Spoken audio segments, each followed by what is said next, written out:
If you facing an emotional chaos, अगर कोई confusion है, कुछ रेस्टलेसनेस है, आइडेंटिटी क्राइसिस है, तो आप इसको एक ब्रेकडाउन ना समझ के एक सोल सेंट इन्विटेशन समझिए, जो कि आपको कंप्लीटली ट्रांसफॉर्म करने के लिए आई है आपकी लाइफ को। Hello my beautiful people, I'm Shreya Kaushik and a very warm welcome to my YouTube channel. So today in this video we'll be talking about midlife crisis और कैसे ये एक बहुत बड़ी अपॉर्चुनिटी बन जाती है हम सब के लिए अपनी पावर रिक्लेम करने में, जो आइडेंटिटी क्राइसिस चल रहा है उसको समझने में और वो लाइफ बिल्ड करने में जो हम हमेशा से चाहते थे। बात करेंगे इस सब के बारे में, बट उससे पहले if you new to the channel don't forget to subscribe and hit the red bell icon for any new notification.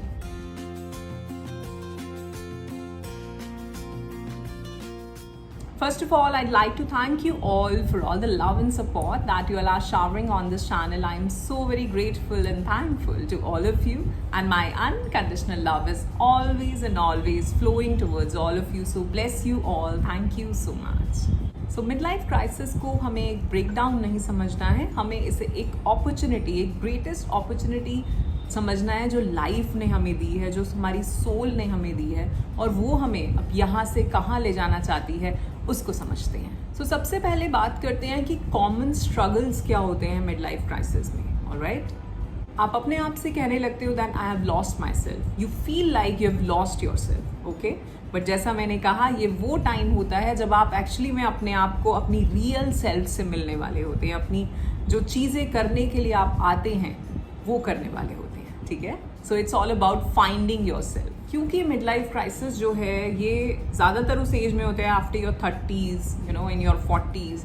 सो उस टाइम पे हमें ये फीलिंग आने लगती है कि हमने अपनी लाइफ दूसरों को दे दी, यू नो, अपने हस्बैंड्स को, अपने बच्चों को, और हम अपने लिए नहीं जिए, ठीक है। तो एक ये फीलिंग, ये रिसेंटमेंट बहुत ज़्यादा रहती है, आपकी एक्साइटमेंट ख़त्म हो जाती है। अगर आप किसी करियर में हैं उसके लिए, अपनी जो सोशल लाइफ है उसके लिए, जिन चीज़ों के लिए आपने अपनी पूरी लाइफ में मेहनत करी थी कि ये बनाना है, अब वो चीज़ें आपको खाली एम्प्टीनेस लगने लगती है। आपको लगता है कि इस सब का भी मैं क्या करूँ, ठीक है, और आप कुछ और ढूंढ रहे होते हैं। एक रिग्रेट सी रहती है, रिसेंटमेंट रहती है, और हमें लगता है कि कहीं आधी ज़िंदगी तो निकाल दी और आधी भी कहीं हम ऐसे ही ना वेस्ट करते हैं। Feeling invisible, stuck in a loop और इमोशनली नम्ब, ठीक।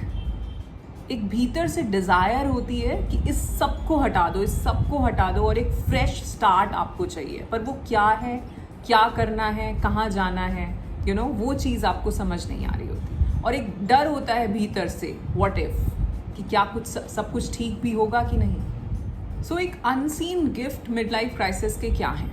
सो जैसा मैंने कहा, सबसे पहले ये ब्रेक डाउन नहीं है, ब्रेक थ्रू का टाइम होता है, ठीक है। यहाँ आप एक स्पिरिचुअल रिबेलियन बन रहे होते हो, आप सोल अवेकनिंग हो रही होती है आपकी, और आप वो जो पेन से निकल रहे होते हो वो एक्चुअली में पेन नहीं है, वो आपको वो चीज़ें दिखा रहा होता है जिसके साथ आप अलाइनमेंट में नहीं हो, जिसके साथ आपकी सोल अलाइन नहीं है। वो चीज़ें अब आपको समझ नहीं आ रही होती, ठीक है, क्योंकि पहले से हम वो जो एक माइंडसेट्स थे, जो समाज में चीज़ें चल रही थी उसके हिसाब से चलते आ रहे थे, और आज हम, यू नो, हमारी सोल जो है उसकी भीतर से पुकार कुछ और है। अब हम उसको कहीं ना कुछ सुन पा रहे हैं, तो हमें ये चीज़ें अब अजीब लग रही हैं और हम इस सब को छोड़ना चाहते हैं। इट्स लाइक कि आपकी सोल भीतर से कह रही है दैट इट्स इनफ, ठीक, और हम समझें कि आखिर एक्चुअली में हम कौन हैं, who we really are. So actually में ये बेस्ट थिंग क्यों है मिड लाइफ क्राइसिस, ये बेस्ट थिंग क्यों है आपके लिए, क्योंकि ये आपको एक टाइम दे रही है पॉज करने का, रिफ्लेक्ट करने का खुद पर, खुद के बिहेवियर को, अपने आसपास चीज़ों को, अपनी लाइफ को, और ये आपको एक मौका दे रही है to rebuild on your own terms, ठीक है। अब जो चीज़ें होंगी वो आपके हिसाब से होंगी, और ये ऐसा स्टेप आप डेकेड्स में पहली बार ले रहे हो अपनी लाइफ में, ठीक। अब बात करते हैं कि ये चीज़ हमारे 40s के आसपास ही क्यों होती है। तो बहुत सारे रीजंस हैं। साइकोलॉजिकली देखें तो इसको इंडिविजुअलाइजेशन कहा जाता है, री इवैल्यूएशन कहा जाता है, क्योंकि हम आधी सी लाइफ जी चुके होते हैं और अब हम समझ रहे होते हैं कि क्या हम सही जा रहे थे या नहीं, ठीक। स्पिरिचुअली देखें तो इस टाइम पे ज़्यादातर हमारी लाइफ में जो है सैटर्न की एंट्री होती है, और जो सैटर्न होता है वो आपको री इवैल्यूएट कराता है, वो आपके टेस्ट लेने के लिए आता है, ठीक है। एनर्जेटिकली देखें तो जैसा हमने कहा, हमारी सोल की जो फ्रीक्वेंसी है वो इस फ्रीक्वेंसी के साथ मैच नहीं हो रही थी, रेजोनेट नहीं हो रही होती, और इसलिए आप इस सब को रिजेक्ट कर रहे होते हो। दूसरा, अगर हम सिर्फ विमेन की बात करें तो एक हार्मोनल चेंज भी इस टाइम पे बहुत ज़्यादा होता है, और उस सब की वजह से भी ये एक इमोशनल क्योस जो होता है वो हमारी लाइफ में आता है। ठीक है, तो बहुत सारे अलग अलग रीजंस हैं इसके। ठीक, सो इस मिड लाइफ क्राइसिस को हम थोड़ा सा रिफ्रेम करते हैं। 11/11 था सामने। इसको हम कहेंगे कि ये एक एंड नहीं है किसी चीज़ का, ये एक्चुअली में बहुत एक ब्यूटीफुल चीज़ की एक बिगिनिंग है। ठीक है, फॉर द फर्स्ट टाइम आप खुद से पूछते हैं कि आप क्या चाहते हैं, what do you really want. ठीक, आप लेट गो करते हो, आप उन चीज़ों को छोड़ते हो जहाँ पे आपको पीपल प्लीजिंग करनी है, जहाँ पे आपको एक ग्रुप का हिस्सा बनना है। ठीक है, आप you start speaking your truth, आप वो ऑथेंटिसिटी में रहना शुरू कर देते हो। आप लोगों के लिए चीज़ें नहीं कर रहे हो, आप जो सही है, ऑथेंटिक है, जो जिसे हम कहेंगे जो एथिकल है, वो चीज़ें आप कर रहे होते हो। अगर आप बहुत सक्सेसफुल भी हैं अपनी लाइफ में, तो भी आपको अगर वो सोल से आपकी अलाइंड नहीं है चीज़, वो काम आपका, तो भी आपको उसमें बहुत ही एम्प्टीनेस दिख रही होती है। और इस सब के बीच में एक बहुत बड़ा सवाल होता है कि आज नहीं तो कब, अब नहीं तो कब।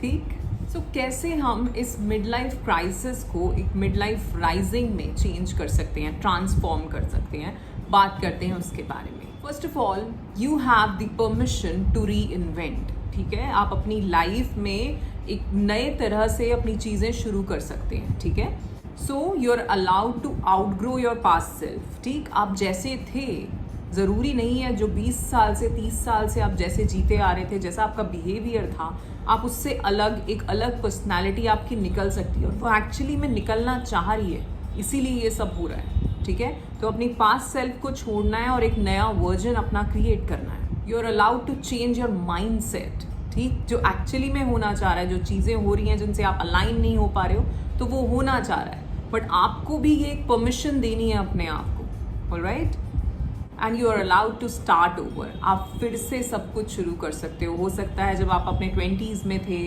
आपकी शादी हो गई, बच्चे हो गए, और आप उस सब चीज़ों में पड़ गए।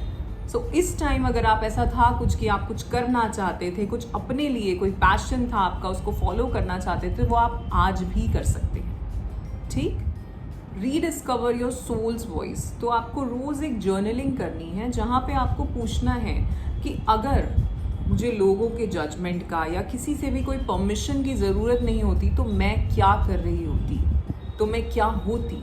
ठीक है, ये सवाल आपको खुद से करना है, और आपको जो भी आंसर्स आते हैं उनको लिखना है। ठीक, एक विजन क्रिएट करना है बियॉन्ड दिस लाइफ जो आप अभी जीते आ रहे थे। ये एक सर्वाइवल मोड था, अब आप क्रिएटर मोड में आना चाहते हो, अब आप खुद से क्रिएट करना चाहते हो अपनी लाइफ। ठीक है, आप कैसे जीना चाहते हो, कैसा जीवन होना चाहिए आपका, क्या चीज़ें होनी चाहिए, कैसे लोग होने चाहिए। सो आपको अपना एक मिड लाइफ मैनिफेस्टो बनाना है। ठीक है, कि आपका जो सेकेंड हाफ, अब जो आने वाली लाइफ है, वो कैसी होगी, क्या क्या चीज़ें होंगी उसमें, उसकी क्या एनर्जी होगी। जब हम एनर्जी की बात करते हैं ना, उससे हम सब कुछ समझते हैं। ठीक है, क्योंकि हर चीज़ की एक वाइब्रेशनल फ्रीक्वेंसी है। आप आज जैसी लाइफ जी रहे हो, इसकी एक वाइब्रेशनल फ्रीक्वेंसी है। अगर आप थोड़ी और अलग लाइफ में जाओगे तो उसकी एक अलग वाइब्रेशनल फ्रीक्वेंसी है। तो आप किस फ्रीक्वेंसी में टैप इन करना चाहते हो, वो समझना है, और इसको फीलिंग से जानना है। फीलिंग कैसी होगी, आज की लाइफ है उसमें फीलिंग्स क्या हैं, ईगो की है, हाँ, एंगर है, वहाँ कंपटीशन है, दिखावा है, जजमेंट्स हैं, तो ये सब हटाना है। अब मैं क्या चाहती हूँ, acceptance, kindness, humbleness, unconditional love. ठीक है, समझ रहे हैं इसको। ये मैंने कुछ एग्जाम्पल दिए, आपका कुछ और भी हो सकता है। Surround your self with aligned energy. ठीक है, सो अपने आसपास से उन लोगों को, उन चीज़ों को हटाएं जो आपको आपके जो पास्ट सेल्फ है, जिसके साथ आप अलाइन नहीं हैं, उससे जोड़ते हैं। ठीक है, यानी कि आपका माइंडसेट चेंज हो रहा है, लेकिन आपके आसपास अभी भी लोग ऐसे हैं जिनका माइंडसेट वही पुराना वाला है, वही सर्वाइवल मोड में रहने वाला है, वही जजमेंट्स वाला है, वही जो एक पुराने माइंडसेट्स थे, जो एक वैसी सी सामाजिक चीज़ें थी, वही वाला है। ठीक है, तो अपने आप को अलग करें उस तरह के लोगों से। ठीक, वो लोग टॉक्सिक लोग जो आपकी एनर्जी ड्रेन कर रहे हैं उसको हटाएं, ठीक है।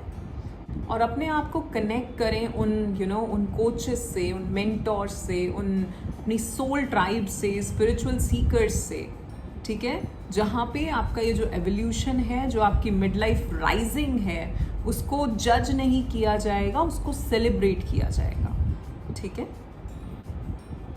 So you not broken. आप एक ऐसी लाइफ में जी रहे थे जहाँ पे आप फुल्ली वो नहीं थे जो आप होने के लिए आए थे, ठीक है। बट क्योंकि ये जो मिड लाइफ क्राइसिस जिसे हम कहते हैं, जिसको हमने नया नाम दिया है यहाँ पे मिड लाइफ राइजिंग, ठीक है, वो एक आपके लिए गिफ्ट आया है, आपकी सोल ने भेजा है वो गिफ्ट अपने आप को समझने के लिए, अपने पर्पस से जुड़ने के लिए, और वो जीने के लिए, वैसा जीने के लिए जो जीने के लिए आप आए हैं, जो करने के लिए आप आए हैं, ठीक है। नेक्स्ट वीडियो बनाने वाली हूँ उन टॉप 5 प्रैक्टिसेस के ऊपर, जहाँ पर मैं बात करूँगी कि आप अपनी, अगर ये मिड लाइफ क्राइसिस चल रही है तो आप उसको हील नेचुरली कैसे कर सकते हैं, बजाय आप एंटी डिप्रेसेंट्स लें या किसी तरह की और चीज़ों में जाएं। तो आप क्या रिचुअल्स कर सकते हैं, क्या चीज़ें कर सकते हैं अपनी सोल से अलाइन होने के लिए और इस मिड लाइफ क्राइसिस को मिड लाइफ राइजिंग में कन्वर्ट करने के लिए। तो वीडियो देखना वो बिल्कुल भी मत भूलना।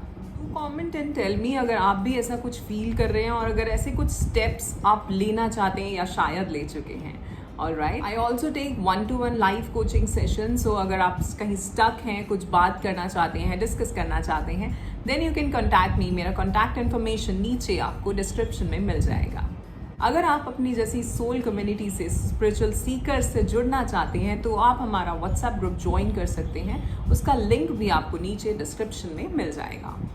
Alright, so that's it for today. आज के लिए इतना ही। आशा करती हूँ आपको ये वीडियो पसंद आया होगा। If yes, then do like, share and subscribe the channel. You all are awesome. Love yourself. Thank you so much.